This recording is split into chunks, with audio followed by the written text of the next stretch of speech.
is Kat Saunders, and I've had two careers in my life. One was a teacher, 25 years, and a coach, 25 years. And then sometimes people get in a career because that's what they wanted to do. I never had any idea that I'd be a counselor of any kind, or my expertise would be substance use disorders. So this girl talked me into going to Radford University in counseling, and I did. And I took a class, an elective in substance abuse, and we went to 3 residential programs at the time that was in Roanoke. And I loved it. I was, in my spirit, I was touched by the people that helped the people that were addicted and by the people that were addicted themselves. So from that point, and that was in 1993 into 94, I went about learning everything I could about the disease of addiction. And in 1995, I stopped teaching on June the 15th, and on June the 16th, I went to work at the Community Services Board as an outpatient person in substance abuse. And that's what I did. And then all of a sudden, in 1999, they got money to start residential program, and I got to be the head of that program. In 2000, it opened on February the 14th in 2000, and I ran that program for 15 years until I retired in 2016. It was my joy to see people get it and become better. Not cured, because people believe that you can be cured from this disease, but you cannot. It's just like diabetes and heart disease. You can manage it if you do the things that you're taught to do. Have a sponsor, go to meetings, stay away from people, old people, places and things. And that's kind of hard when you grew up with people and you drank together, you used together. All of a sudden you can't be around them anymore.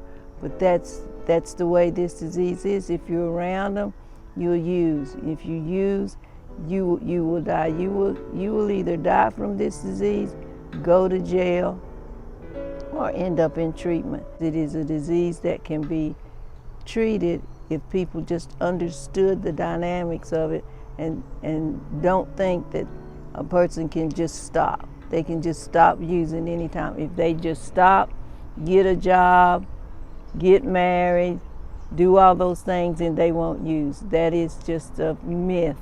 It's not going to happen. So that's how I got into it, and I've loved it ever since. And I still do some now so that I can stay in touch with it because I love it. As I was working in residential and stuff, there were very few people that was using fentanyl. Most of the people that came to New Life, they were either drinking, using cocaine and crack, using opiates, Lortabs, those types of opiates.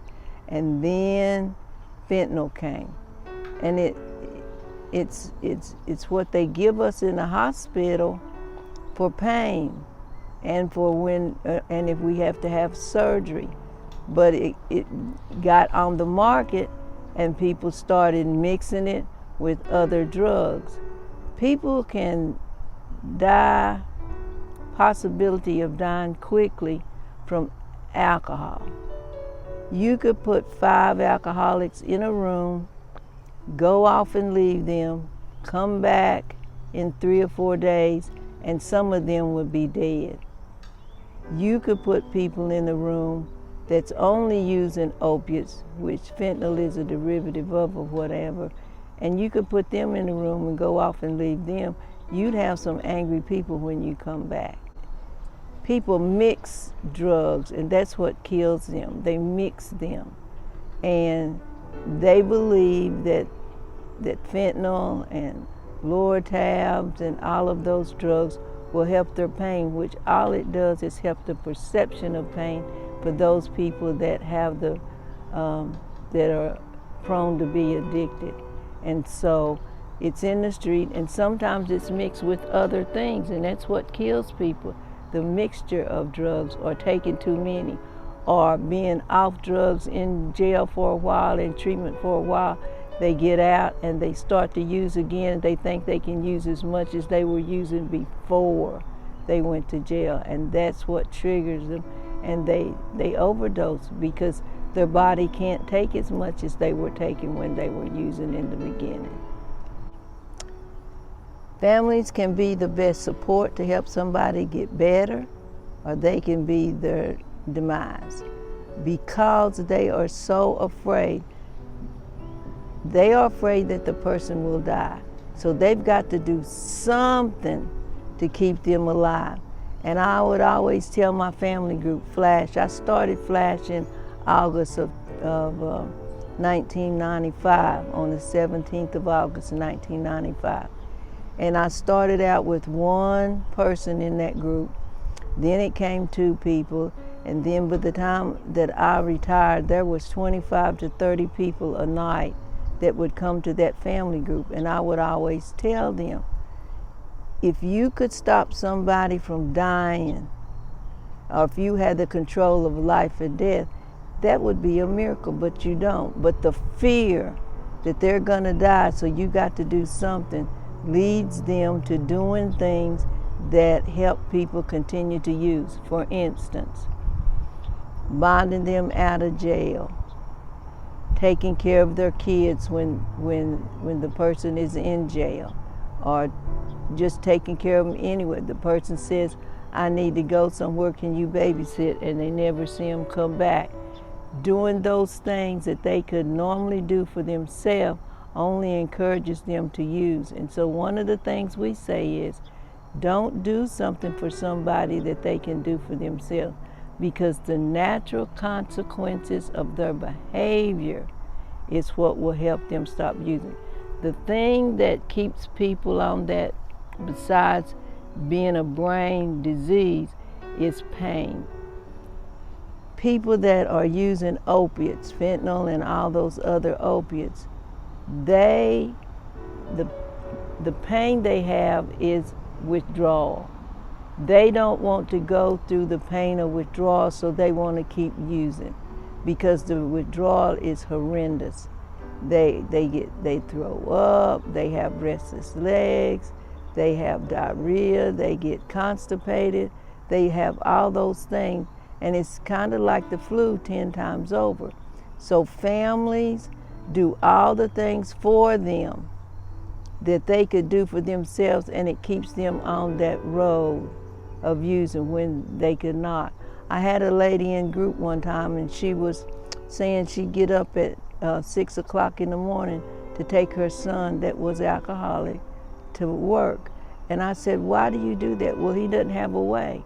I said, well, are you willing to help him get better and you get better? She said, what'd I do? I said, don't take him to work.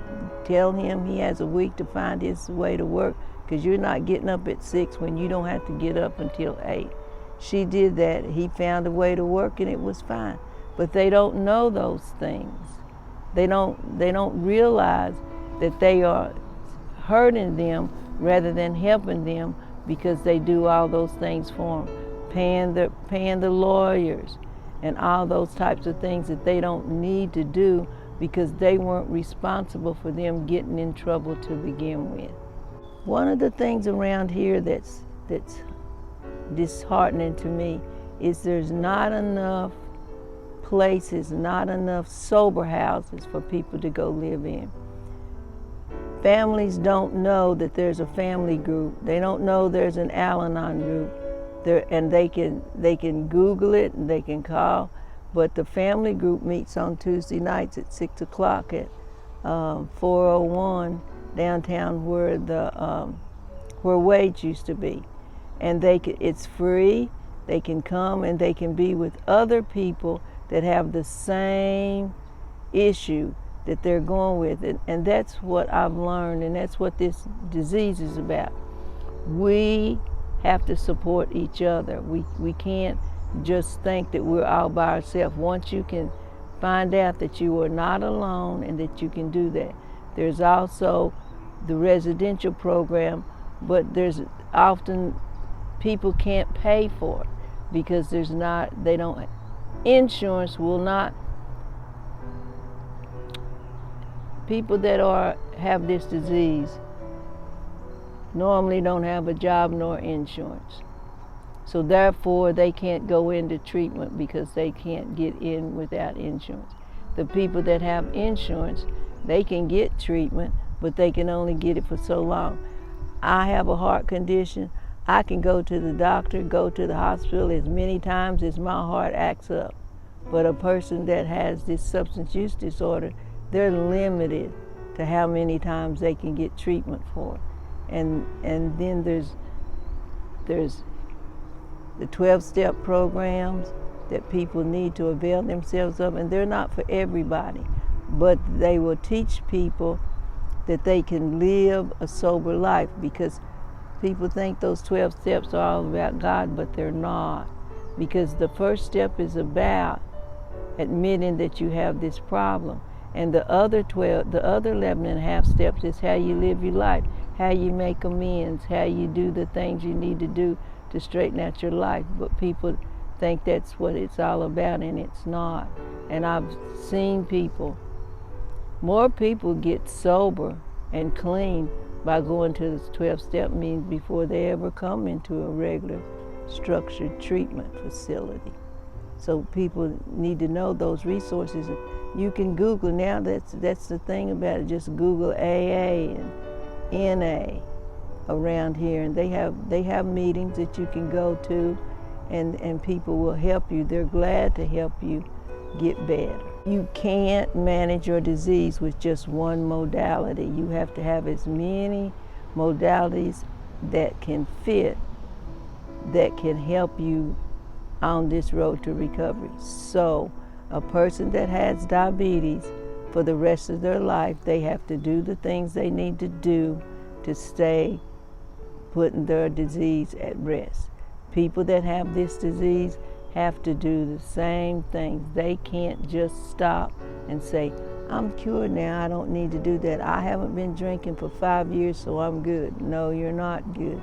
You're just lying in wait, and you can be triggered at any time by death in the family, by losing your job, by getting a divorce, by a kid dying, by your mother or father dying if they're still living. You have to be prepared. You have to have tools so that you can manage any hardships and anything that comes. And anytime, if you need something, you can just always call me, because I'm willing to help somebody if they're willing to help themselves.